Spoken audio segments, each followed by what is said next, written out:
Come What May menceritakan perjuangan seorang ayah tunggal mencari anaknya di tengah invasi Jerman ke Prancis. Sang ayah sejatinya merupakan warga negara Jerman yang kabur dari negaranya karena menjadi oposisi Hitler. Di Prancis yang adalah negara barunya, kehidupan tidaklah berubah. Dia tetap menjadi musuh bagi Jerman. Langsung saja, tanpa berlama-lama lagi. Inilah dia kisah lengkapnya. 1 tahun sebelum Perang Dunia Kedua di Jerman, sebuah keluarga kecil terdiri dari seorang ayah bernama Hans yang memiliki seorang anak kecil bernama Max terlihat sedang melakukan aktivitas seperti biasanya. Tiba-tiba sebuah telepon berdering. Hans menyadari kalau itu pertanda kedatangan Gestapo. Benar saja, tak lama kemudian Gestapo datang menggerebek apartemen Hans.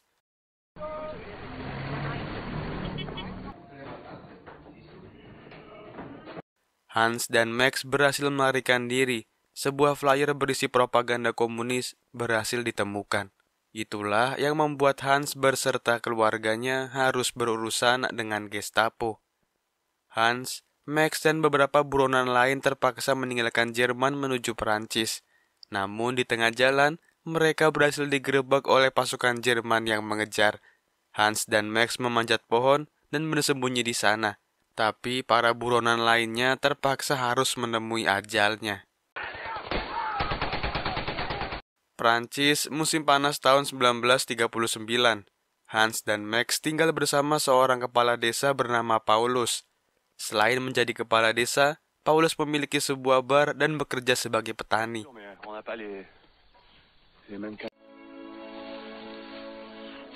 Mereka semua hidup di sebuah desa kecil yang terletak 25 km dari kota Arras.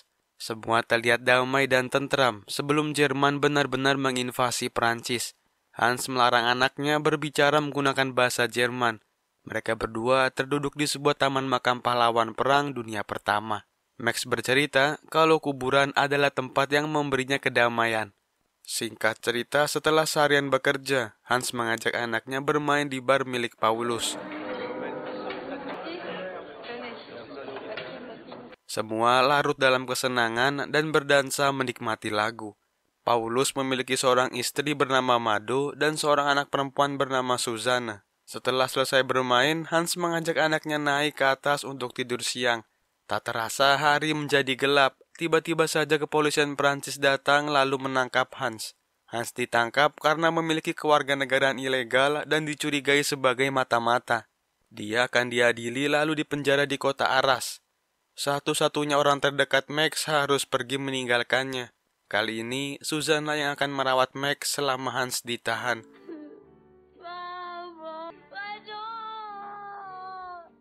Sembilan bulan setelah Perancis menyatakan perang ke Jerman, pasukan Jerman sudah berada di depan gerbang kota Arras. Sesuai kesepakatan, warga Perancis harus segera pergi meninggalkan rumahnya menuju daerah yang lebih aman. Sebuah kota bernama Dieppe di pesisir Normandia dipilih menjadi tempat pengungsian. Setelah mendengar pengumuman dari Paulus, semua penduduk bersiap-siap meninggalkan rumah dan ladangnya.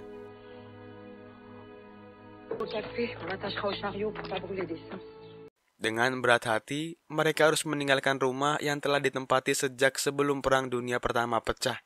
Sementara itu, penjara kota Arras terpaksa dievakuasi karena Jerman terus menggempur lewat udara.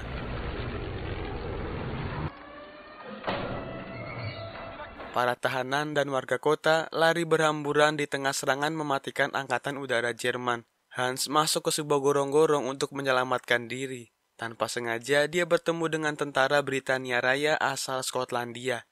Tentara Britania Raya ini sedang menuju Dunkirk untuk evakuasi. Tanpa diduga, ternyata pasukan Jerman sudah bersiap dengan senapan mesinnya. Alhasil, semua tentara Britania Raya tewas menjadi bulan-bulanan.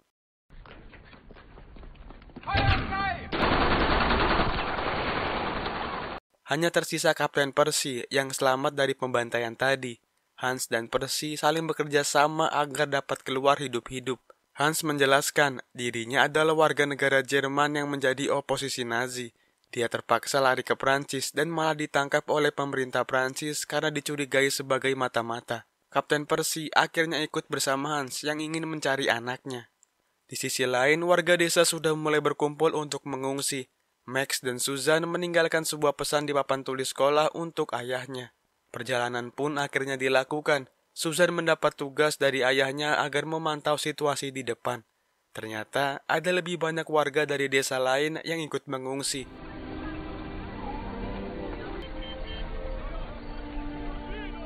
Mereka setuju untuk lewat jalan lain saja, agar tidak bergabung dengan warga desa lain.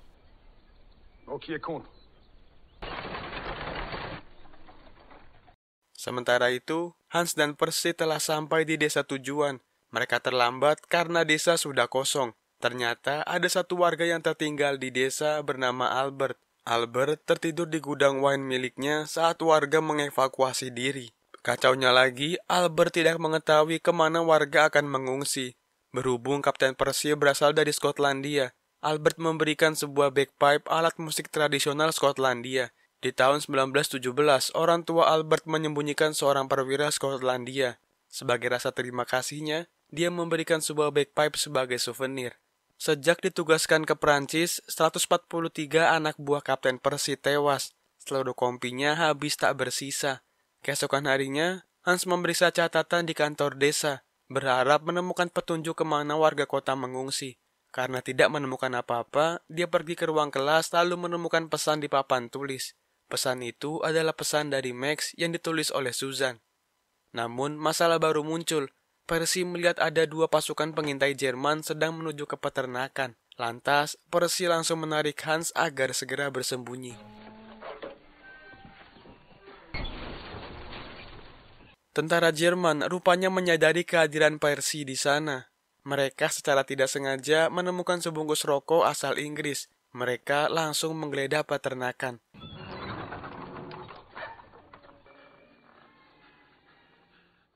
Salah satu dari mereka berhasil ditikam dan tewas di tempat. Satu pasukan Jerman lainnya juga berhasil ditembak saat akan lari ke radio.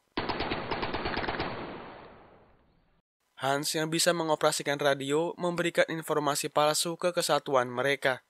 Dengan menggunakan sepeda motor milik pasukan Jerman tadi, mereka bergerak menuju kota San Dieppe.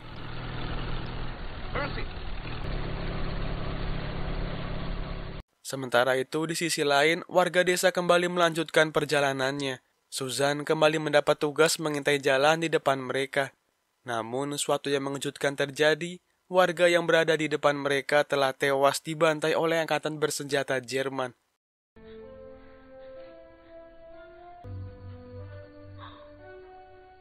Sesegera mungkin, dia kembali melaporkan situasi terkini kepada Paulus.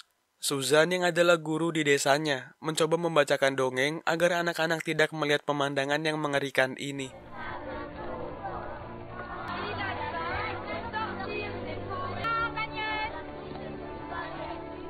Singkat cerita, mereka tiba di sebuah kota kecil untuk beristirahat. Keadaan di sana tidak jauh beda. Banyak warga kota yang mengungsi, bahkan ada juga yang sudah tewas saat perjalanan mengungsi. Paulus selaku kepala desa mencoba membeli makanan untuk warganya. Tapi harga bahan makanan ternyata sudah melambung tinggi. Itu membuat Paulus menjadi kesal dengan oknum yang memainkan harga seenaknya. Susan mencari Max ke sana kemari, yang ternyata dia sedang berada di sekolah meninggalkan pesan untuk ayahnya. Di dalam sana juga terdapat anak-anak yang kehilangan orang tuanya selama perjalanan. Sementara itu, Hans dan kawan-kawan juga sampai di sebuah kota yang sudah terlihat mati. Hans segera memeriksa sekolah, tapi tidak ada pesan sama sekali. Itu berarti rombongan Max tidak singgah di kota itu. Ketika akan mengisi bensin, tiba-tiba pasukan Jerman datang. Pasukan Jerman datang membawa serta tahanan Prancis kulit hitam. Tujuan mereka berada di kota itu adalah membuat film propaganda. Nantinya para tahanan akan pura-pura berperang dengan senapan yang kosong.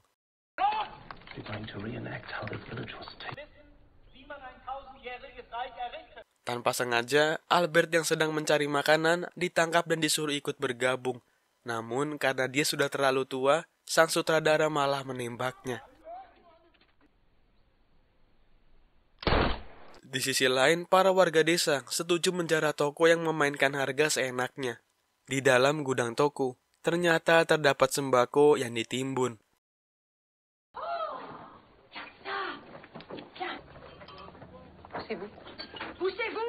Perjalanan kembali dilanjutkan. Wajah mereka terlihat lesu karena harus menerima kenyataan pahit ini. Terpaksa terusir dari desa kelahirannya sendiri.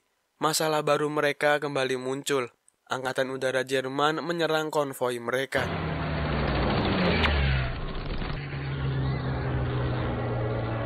Persediaan hancur karena ledakan. Banyak anak-anak dan orang dewasa yang ikut menjadi korban. Tak banyak yang bisa mereka lakukan selain lari tunggang langgang. Max yang kebetulan berada di mobil madu memilih lari menghindari serangan udara Jerman.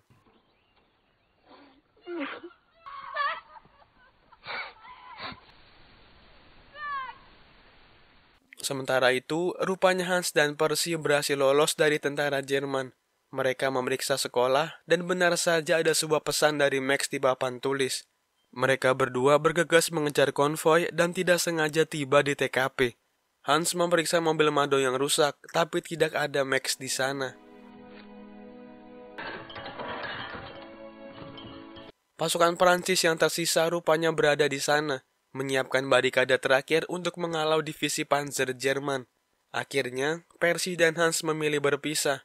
Percy akan membantu pasukan Prancis di sana, sedangkan Hans lanjut mencari Max. Perwira pasukan Prancis mengatakan kalau mereka baru saja menolong sebuah konvoi melewati sungai Somme. Beberapa dari mereka tewas karena serangan udara Jerman. Hans berinisiatif mengunjungi kuburan untuk memeriksa apakah anaknya sudah meninggal. Untungnya, dia tidak menemukan jenazah anaknya. Sebelum benar-benar berpisah, Percy memberikan sebuah alamat di London. Jika Hans dan anaknya selamat, Percy menyuruh Hans agar mengunjungi alamat itu. Sementara itu, Max yang terpisah dengan konvoi berjalan tidak tentu arah. Dia menemukan beberapa mayat dari pasukan Jerman. Tanpa sengaja, Max bertemu dengan seorang pasukan Jerman yang sekarat. Max yang kebetulan bisa berbahasa Jerman diajak berbincang-bincang oleh pasukan itu.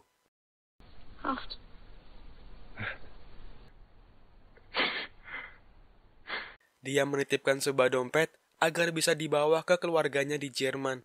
Karena Max sudah kehilangan arah, akhirnya dia memutuskan pergi ke Taman Makam Pahlawan sembari menunggu ayahnya di sana. Hans yang sudah putus asa pergi ke Taman Makam Pahlawan yang sama, dan tanpa sengaja mereka berdua bertemu di sana. Hans memeluk anaknya dengan erat. Dia mengira tidak akan bisa bertemu dengan Max selamanya. Max bercerita kalau kemarin dia berbicara dengan seorang prajurit Jerman yang sekarat. Dia memberikan dompetnya ke Hans dan itu membuat Hans memiliki ide. Di sisi lain, konvoi warga desa terus dilanjutkan. Namun tiba-tiba, kendaraan lapis baja Jerman melesat tanpa bisa dihentikan.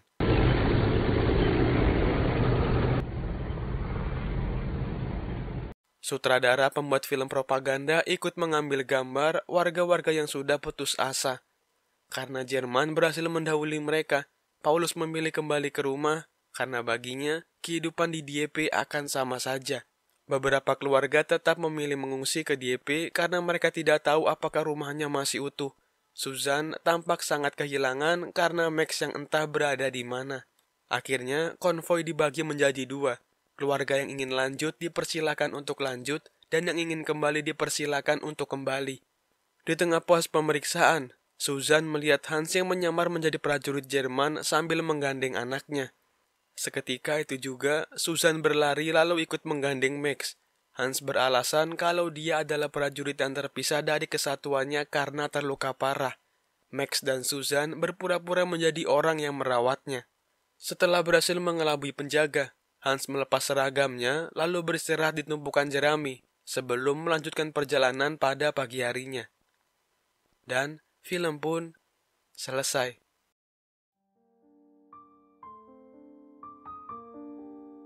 Peperangan hanya akan membuat warga sipil menjadi korban. Invasi-invasi yang dilakukan tidak akan menyelesaikan masalah. Segitu aja kira-kira alur cerita dari film kali ini. Semoga kalian suka dan sampai jumpa di video seru lainnya.